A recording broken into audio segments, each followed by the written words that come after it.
Hello and welcome back. Today I'm going to do a couple of experiments I want to show you that you're going to find fascinating, I'm sure. So this is our ever faithful little slow exciter with the 2N2222 transistor. Our power source, I think it's 6 volts, 100 milliamps. Yep, there you go. So I fired him up. You can see it's running by the indicator light there. This is a coil, about 200 turns there, and I don't know, 20 turns there probably. I actually bought this rod from electronics shop, and it's made for aerials. And so that's our setup, our initial setup, and we're going to build from that. So the first thing I think I'll show you is that it's actually working. Hang on, I can turn that light off. I'll just grab that, and okay, she's working. Doesn't have a huge range like it is, but you know, it's okay for what it is. You can see how much power it's drawing, 17 milliamps for the whole system. Even that's very, very efficient for what it is.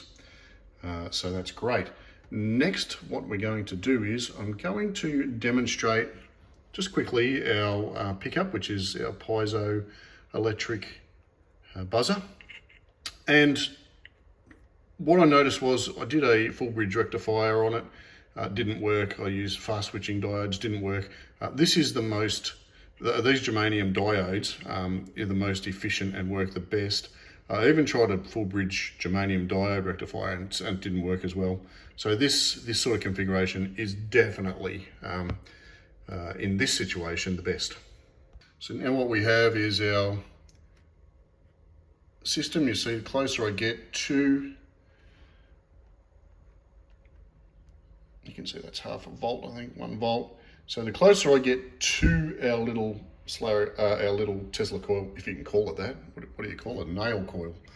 The closer I get, so the more power it is rectifying, which is great. But what I'm going to do is just quickly show you the next step. I'm going to attach on here an earth, and we're going to run that to the earth of our power supply there. So now I've got that hooked up, and you can see that that's on the ground. It's written ground under there. You probably can see that. But anyway, just sitting there, it's rectifying to 9, almost 10 volts, just like it is. And that's pretty sensational. If I go closer, it will rectify more. Make me a liar. There you go. Yep, 20 volts.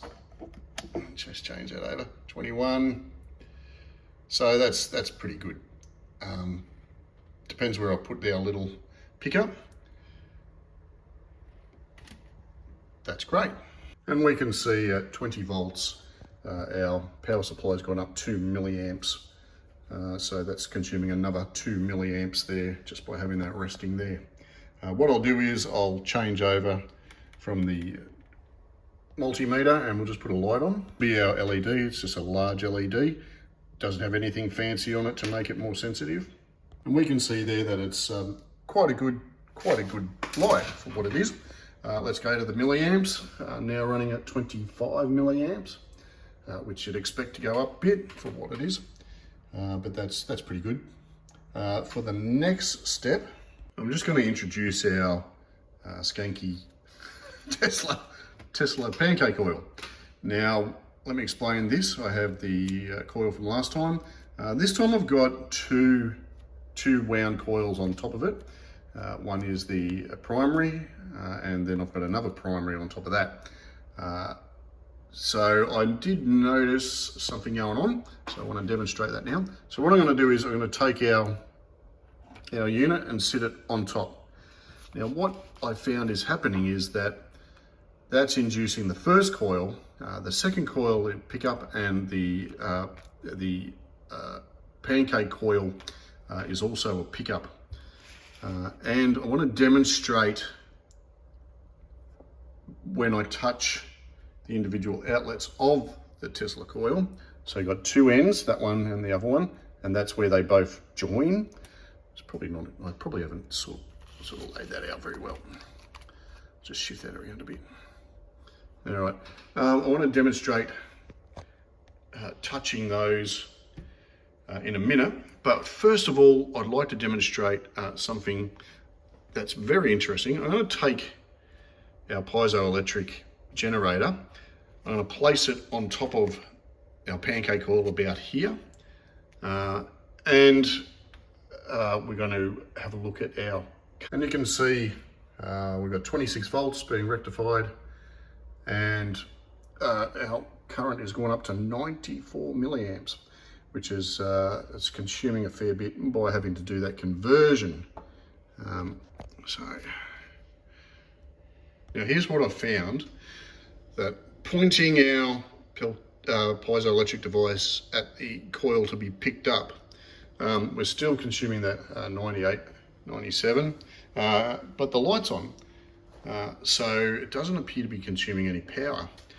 But anyway, the other thing I'm going to do now is on the actual pickup on the coil itself, we're going to touch the leads, and I'll show you something. Oh, I forgot to put the earth back in. So there you go, 97.